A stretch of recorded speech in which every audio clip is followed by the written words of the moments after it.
السلام علیکم ناظرین، ہم آج کی ویڈیو میں آپ کو بتائیں گے کہ وزیراعظم عمران خان اور ان کے وزراء تسلسل کے ساتھ نون لیگ کو سابقہ دور حکومت میں قرض لینے پر شدید تنقید کا نشانہ بناتے آئے ہیں۔ اب جبکہ عمران خان کی حکومت ہے تو وہ معیشت سے متعلقہ تمام مسائل کو سابقہ حکومتوں سے منسوب کرتے ہیں، اور ساتھ ہی یہ بھی کہ جب سے تحریک انصاف اقتدار میں آئی ہے ہر روز قوم کے سامنے ایک مقدمہ ضرور پیش کرتی ہے کہ ہماری تحریک انصاف کی حکومت نے اتنا قرضہ واپس کرنا ہے۔ اس تمام تر یقین دہانی کا مقصد شاید یہ ہوتا ہے کہ قوم بہت جلد سب اچھا ہونے کی امید حکومت سے نہ رکھے، اور یہ کہ قوم کٹھن حالات کے لیے تیار رہے۔ آج اس ویڈیو میں ہم اپنے ناظرین کو بتائیں گے کہ گزشتہ حکومت یعنی مسلم لیگ نون کی حکومت نے اپنے 5 سالہ دور میں کتنا بیرونی قرضہ واپس کیا، تاکہ ناظرین کے لیے فیصلہ کرنے میں آسانی ہو کہ تحریک انصاف کی حکومت ہی نہیں بلکہ مسلم لیگ نون نے بھی بہت خطیر مقدار میں بیرونی قرضہ واپس کیا۔ ناظرین، وزارت خزانہ کی طرف سے سینٹ میں جمع کی گئی تازہ ترین تحریری رپورٹ میں پاکستان کے ایوان بالا کو بتایا گیا ہے کہ گزشتہ حکومت یعنی مسلم لیگ نون کی حکومت نے اپنے 5 سالہ دور میں کل $30 ارب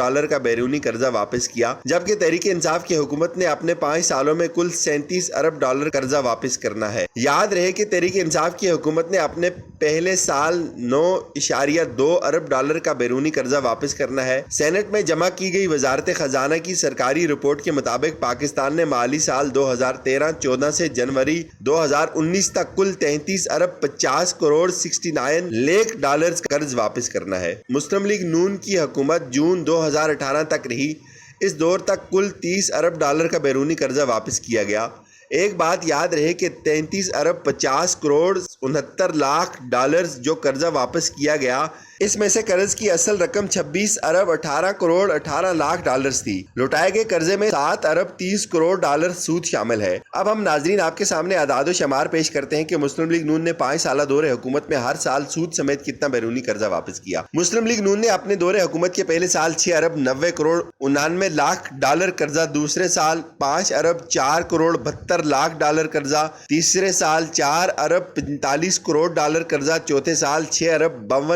38 لاکھ جبکہ 5ویں سال $6 ارب 2 لاکھ قرضہ واپس کیا۔ اس صورتحال کا اگر ہم تقابل کریں تو مسلم لیگ کی حکومت نے اقتدار سنبھالنے کے بعد سے پہلے سال میں تقریباً $7 ارب کا بیرونی قرضہ واپس کیا، جبکہ تحریک انصاف کی حکومت نے پہلے سال $9 ارب کا بیرونی قرض واپس کرنا ہے۔ پاکستان کے ایوان بالا یعنی سینٹ میں وزارت خزانہ کی جانب سے جمع کی گئی رپورٹ کے مطابق جنوری 2019 تک پاکستان کے غیر ملکی قرضوں کا حجم $88 ارب سے زیادہ ہے۔